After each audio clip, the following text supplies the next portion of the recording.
తోటమాలి తెలివి. పార్వతీపురం జమీందారికి మొక్కలు పెంచడం అంటే చాలా ఇష్టం. కోట ఆవరణలో ఉద్యానవనాన్ని సుందరంగా తీర్చిదిద్దాడు. అయితే దాన్ని జాగ్రత్తగా చూసుకోవడానికి ఒక తెలివైన తోటమాలిని నియమించాలనుకున్నాడు జమీందారు. అదే విషయాన్ని దివాన్తో చెప్పాడు. దాంతో తోటమాలికి తెలివితేటలతో పనేముందండి అని ఆశ్చర్యంగా అడిగాడు దివాను. ముందైతే మీరు కొందరిని ఎంపిక చేసి తీసుకురండి. నేను వాళ్ళల్లో ఒకరిని నియమిస్తా. అప్పుడు మీకే తెలుస్తుంది అన్నాడు జమీందారు. 2 రోజుల తర్వాత 2 యువకులను వెంటబెట్టుకొచ్చాడు దివాను. వారిని జమీందారు దగ్గరకు తీసుకువెళ్ళగా, మీరు తోటలో పనిచేస్తున్న సమయంలో నేను వచ్చాను అనుకోండి. అప్పుడు నాకు చీమలు కుడితే మీరు ఏం చేస్తారు అని అడిగాడు.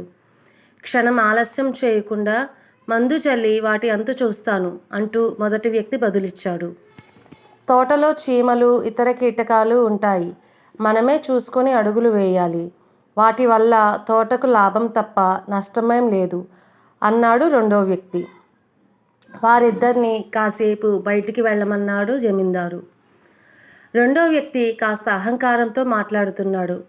మొదటి వ్యక్తి తోటతో పాటు మీ బాగోగులు చూసుకునేలా కనిపిస్తున్నాడు.